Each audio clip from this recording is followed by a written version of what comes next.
KBS ETV 드라마 제빵왕 김탁구가 이제 단 4회만을 남겨두고 있습니다.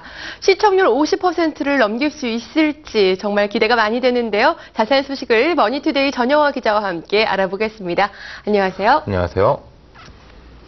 네, 제빵왕 김탁구 어느덧 종영을 앞두고 있는데요. 방송가의 관심은 뭐니 해도 꿈의 시청률 50%를 넘길 수 있을 것인가 이 부분인 것 같아요. 그렇죠. 최근에 월드컵 경기를 제외하고는 TV 시청률이 50%를 넘은 적이 없죠. 네. 그 TV 드라마는 두말할 나위도 없고요. 예.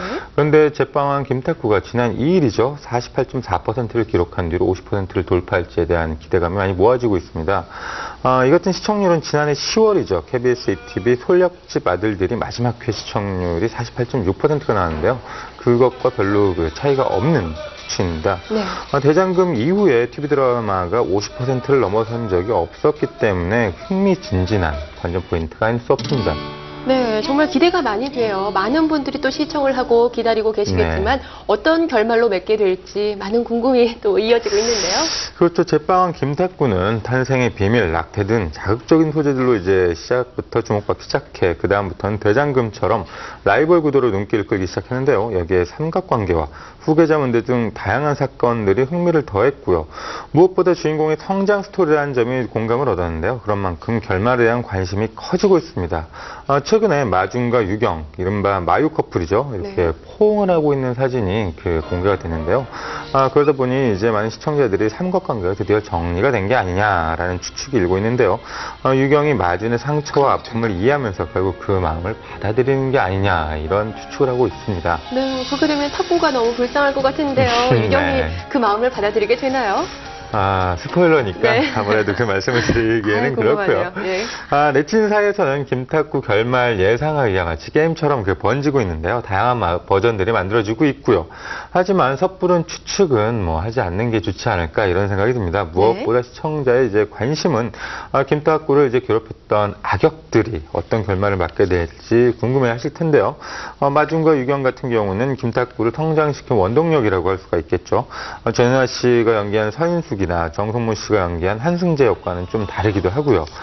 자세한 부분까지 말씀드리기는 좀 그렇지만 드라마가 권성징악을 보여주고 있다는 게 결말에 힌트가 되지 않을까 이런 생각이 듭니다. 그렇군요. 50% 정말 꿈의 시청률이라고 하는데요. 넘길 수 있을지 없을지 참 많은 기대가 모아지고 있어요. 그러기 위해서는 참 결말이 탄탄해야 되지 않을까요? 글쎄요, 기대가 크면 결말도 좀 실망도 큰 법이니까요. 하지만 김탁구는 무관심 속에서 출발해 국민 드라마로 성장한 만큼 어느 정도 기대를 해도 될 것 같습니다. 50% 돌파를 눈앞에 뒀다고는 하지만 주말 드라마가 아닌 주중 미니 시리즈가 이런 스코어에 접근한다는 것 자체가 놀라운 일이 아닐 수 없는데요. 요즘처럼 DMB, IPTV, 다시 보기 서비스, 케이블 등 다채널 시대에 이런 시청률이 나온다는 것 자체가 아주 놀라운 일이죠. 사실 김탁구는 50%를 넘긴 선배 드라마인 대장금과 여러모로 닮았는데요. 대장금이야 원래 출발부터 워낙 화제가 됐고 김탁구는 마치 드라마 속 내용처럼 홀대받으면서 출발한 점은 다르긴 하죠. 하지만 음식을 놓고 라이벌과 대결을 벌인다는 점, 훌륭한 스승과의 사제관계, 일족의 성공을 위한 암투가 벌어진다는 점, 출생의 비밀, 또 왕처럼 생각되는 그런 인물과 특별한 관계를 맺는 점 등등 여러 가지 요소가 닮았습니다. 특히나 RPG, 롤플레잉 게임이죠. 그런 게임처럼 매번 위기가 등장하고 또 그 위기를 이겨내면서 성장을 하고 다시 또 위기가 그럼 또 찾아오고 이런 구조가 시청자들을 끌어들이는 원인일 텐데요. 여기에 삼각관계와 출생의 비밀을 어찌 보면 뻔하지만 익숙한 요소가 흥미를 더하는 있고요. 결국 결말에 대한 부분도 대장금과 비교해보는 것도 새로운 관전 포인트가 아닐까 이런 생각이 듭니다. 네, 알면서도 보게 된다는 그런 말씀이시죠. 그럼 대장금과 비교한다면 어떻게 얘기할 수 있을까요? 글쎄요, 대장금을 기억하시는 분들이 계시겠지만 결말에 어떤 식으로 끝났는지를 떠올려 보시면 이제 제 말 잘 아실 것도 같습니다. 그렇군요. 그런데 이 제빵왕 김탁구에 뜻하지 않은 암초가 생겼습니다. 출연자 중 박용진 씨가 교통사고를 내고 교통 신호를 위반하고 도주하다가 경찰에 붙잡힌 사실이 뒤늦게 알려졌는데요.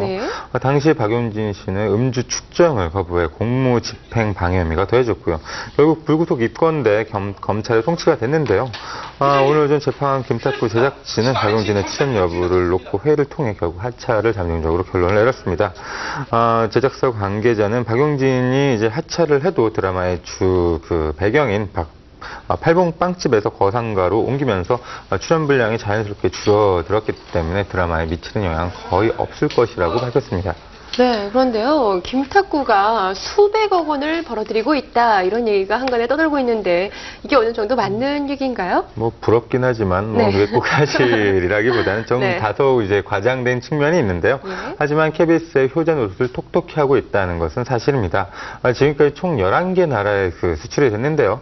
국내 시청률이 높아지면서 수입업자끼리 경쟁이 붙기도 했습니다. 한류 스타가 나오지 않았는데, 이런 경우는 극히 드문 사례인데요. 이미 국내에서 검증이 됐다는 점이 중요하게 작용을 한 것 같습니다. 시청률이 높으니 TV에 당연히 모든 광고가 팔렸고요. 또 각종 제과점에서 제빵한 김탁구빵이라는 게 잇따라 출시되고 있죠. 그런 만큼 사회적인 영향력도 상당하고요. 콘텐츠의 힘이 얼마나 대단한지 다시 한번 깨닫게 만드는 그런 드라마가 아닐 수 없다고 생각합니다. 네, 이번 주 2회분 그리고 다음 주 2회분이면 제빵왕 김탁구, 전 국민적으로 많은 사랑을 받았던 이 드라마가 종영을 하게 됩니다.